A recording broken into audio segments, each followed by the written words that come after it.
नमस्कार। मैं श्रीमती प्रेम परिहार, सहायक आचार्य, राजकीय बांगड़ महाविद्यालय डिडवाना, और हम पढ़ रहे हैं एस्टिमेटिंग फाइनेंशियल रिक्वायरमेंट, जो कि बीकॉम पार्ट सेकंड के पेपर फर्स्ट में पढ़ाया जाता है। इसके अंदर हम वित्तीय आवश्यकताओं का अनुमान लगाने के बारे में जानकारी लेंगे। वित्तीय आवश्यकताओं का अनुमान लगाना। प्रत्येक व्यावसायिक संस्था को विभिन्न प्रकार की संपत्तियों में विनियोग हेतु धन की आवश्यकता होती है। इसलिए संस्था की पूंजी आवश्यकताओं का सही अनुमान लगाना आवश्यक होता है। पूंजी आवश्यकताओं का सही अनुमान उचित पूंजीकरण के लिए तथा अति एवं अल्प पूंजीकरण की समस्याओं को टालने के लिए भी आवश्यक होता है।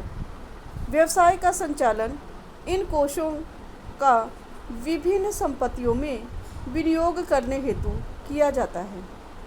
सामान्यतः ऐसी संपत्तियों को हम 3 श्रेणियों में बांटते हैं, जिनमें स्थायी संपत्तियां, चालू संपत्तियां एवं अमूर्त संपत्तियां शामिल होती है। स्थायी संपत्तियां, जैसा कि आप जानते हो, व्यवसाय के लिए स्थायी संपत्तियां बहुत ही महत्वपूर्ण हैं। स्थायी संपत्तियां जैसे भूमि, भवन, संयंत्र, यंत्र, फर्नीचर आदि का क्रय करने के लिए धन की आवश्यकता होती है। इन संपत्तियों में विनियोग की जाने वाली राशि स्थायी पूंजी कहलाती है। स्थायी संपत्तियों के लिए वित्त की आवश्यकता केवल व्यवसाय स्थापना के समय ही नहीं होती, बल्कि बाद में विस्तार कार्यक्रमों एवं उपकरणों और मशीनों के प्रतिस्थापन के लिए भी होती है। स्थायी संपत्तियों में विनियोग की धनराशि अनेक तत्वों पर निर्भर करती है, जैसे कि व्यवसाय का स्वरूप, प्रकृति, संस्था का आकार, वैज्ञानिक एवं तकनीकी प्रगति, स्थायी संपत्तियों की व्यवस्था तथा उच्च प्रबंधकों का इसके प्रति दृष्टिकोण।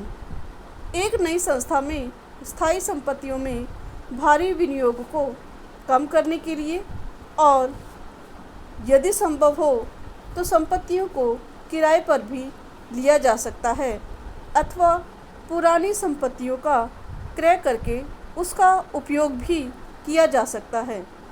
स्थायी पूंजी की राशि का निर्धारण करने के लिए सबसे पहले स्थायी संपत्तियों की एक सूची तैयार करनी चाहिए। उसके बाद में प्रत्येक स्थायी संपत्ति की अनुमानित लागत ज्ञात करने के लिए इन संपत्तियों की आपूर्ति के स्रोतों का ज्ञान करना चाहिए। यदि कुछ संपत्तियों का आयात किया जाना है तो उनकी लागत को विदेशी मुद्रा से देशी मुद्रा में परिवर्तित करके ज्ञात करनी चाहिए। इन व्यक्तिगत संपत्तियों की अनुमानित लागत को जोड़कर आवश्यक स्थायी संपत्तियों हेतु पूंजी का अनुमानित विवरण तैयार करना चाहिए।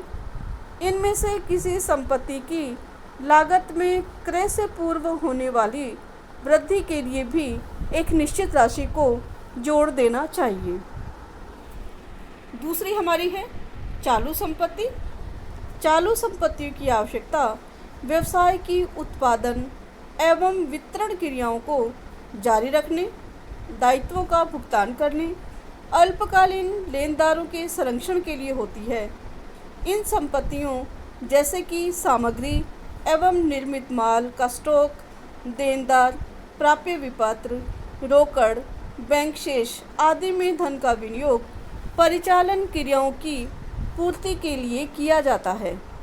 इसलिए इसे कार्यशील पूंजी भी कहते हैं। चालू संपत्तियों की मात्रा विभिन्न उद्योगों के लिए भिन्न भिन्न होती है। व्यवसाय की कुल चालू संपत्तियों में विनियोजित राशि आंशिक रूप से अस्थायी स्रोतों से प्राप्त की जा सकती है, किंतु इसका एक बड़ा हिस्सा अंशों या दीर्घकालीन बॉन्ड्स की बिक्री के स्थायी रूप से भी प्राप्त किया जाना चाहिए।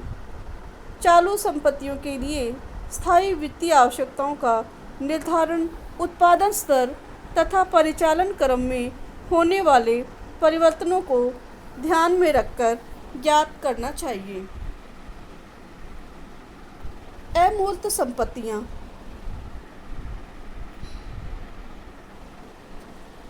अमूर्त संपत्तियों में विनियोग की राशि का निर्धारण करना एक कठिन कार्य है।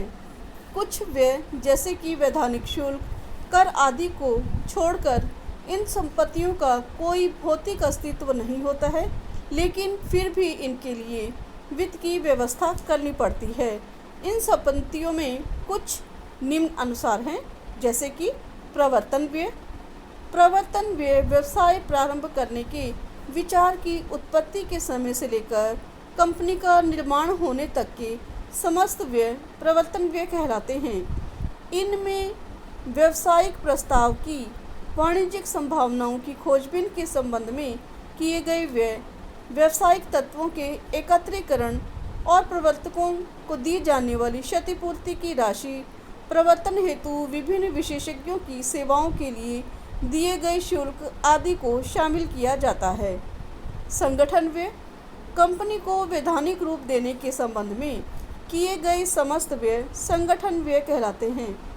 इनमें कंपनी के समामेलन के लिए अनेक प्रलेख तैयार करने पड़ते हैं, जैसे कि पार्षद सीमा नियम, पार्षद अंतर नियम, क्रय विवरण आदि, और इनको तैयार करने और उनके प्रकाशन के व्यय, विभिन्न प्रलेखों के प्रस्तुत करने तथा उनको फाइल करने के लिए दी गई फीस, ये सब संगठन व्यय में शामिल होते हैं। वित्त प्राप्ति संबंधी व्यय। एक कंपनी को जनता से कोषों की प्राप्ति के लिए व्यय करने पड़ते हैं, जिन्हें वित्तीय व्यय कहा जाता है। इन व्ययों में विज्ञापन, क्रय विवरण, आवेदन पत्रों की छपाई, पूंजी प्राप्त करने हेतु अभिभावकों को दिया गया कमीशन, दलाली तथा बैंकर्स का शुल्क आदि शामिल होता है। अमूर्त संपत्तियों की लागत। ख्याति यानी गुडविल, पेटेंट, लाइसेंस आदि अमूर्त संपत्तियों के संबंध में किए गए व्यय अमूर्त संपत्तियों की लागत में शामिल किए जाते हैं। इन संपत्तियों की राशि का सही मूल्यांकन किया जाना चाहिए, अन्यथा संस्था में अति पूंजीकरण की स्थिति हो सकती है। व्यवसाय विकास की लागत। सामान्यतः एक बड़ी कंपनी लाभ कमाने की स्थिति में आने में कुछ समय लेती है, अतः जब तक सम विच्छेद बिंदु यानी कि न लाभ न हानि की स्थिति में आने तक हुई परिचालन हानियों को व्यवसाय विकास की लागत कहा जाता है। क्योंकि एक कंपनी प्रारंभ करते ही लाभ की स्थिति में नहीं आती है, कुछ समय के लिए उसे ऐसी स्थिति में भी काम करना पड़ता है जहां वह न लाभ की स्थिति में होती है न हानि की स्थिति में होती है, और ऐसी स्थिति के अंदर जो खर्च होते हैं, जो हानियां होती है, उसे व्यवसाय विकास की लागत कहा जाता है। ऐसी लागतों को कंपनी की पूंजी आवश्यकताओं का अनुमान लगाने के लिए ध्यान में रखना चाहिए। इस प्रकार सभी प्रकार की संपत्तियों से पृथक पृथक अनुमान लगा करके और उन पर सावधानी पूर्वक विचार करके आवश्यक वित्तीय व्यवस्थाओं को करना चाहिए। वित्तीय आवश्यकताओं के अनुमान के मापदंड। वित्तीय आवश्यकताओं के अनुमान के मापदंड दो प्रकार के हो सकते हैं, एक तो समयावधि की दीर्घता के आधार पर और दूसरा संपत्तियों की प्रकृति के आधार पर।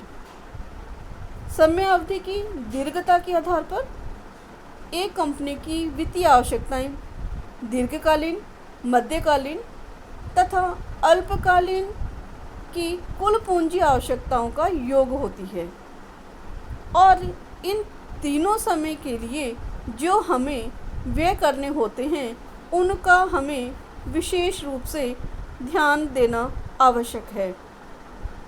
दीर्घकालीन आवश्यकताओं के लिए संपत्तियां स्थायी जो हम क्रय करते हैं वो दीर्घकालीन के अंतर्गत प्राय आती है, और मध्यकालीन वित्तीय आवश्यकताएं, आधुनिकीकरण, विज्ञापन व्यय और चालू संपत्तियों में विनियोग को प्राय मध्यकालीन वित्तीय आवश्यकताओं के लिए शामिल किया जाता है। और दिन प्रतिदिन की क्रियाओं और कार्यशील पूंजी की आवश्यकता के लिए जो वित्त की आवश्यकता होती है वह अल्पकालीन कोषों को ध्यान में रख कर के की जाती है। दूसरा इसका प्रकार है संपत्तियों की प्रकृति के अनुसार वित्तीय आवश्यकताएं। संपत्तियों की प्रकृति हमने जानी कि संपत्तियां 3 प्रकार की होती हैं, जैसे स्थायी संपत्ति, अमूर्त संपत्तियां और चालू संपत्तियां। इनके लिए हमें अल्पकालीन, मध्यकालीन, दीर्घकालीन वित्त की व्यवस्था बहुत ही सोच समझकर, इनकी लागतों को ध्यान में रखकर और व्यवसाय की प्रकृति, संपत्ति की प्रकृति और संपत्ति की परिचालन क्षमताओं आदि को ध्यान में रख कर के करनी चाहिए।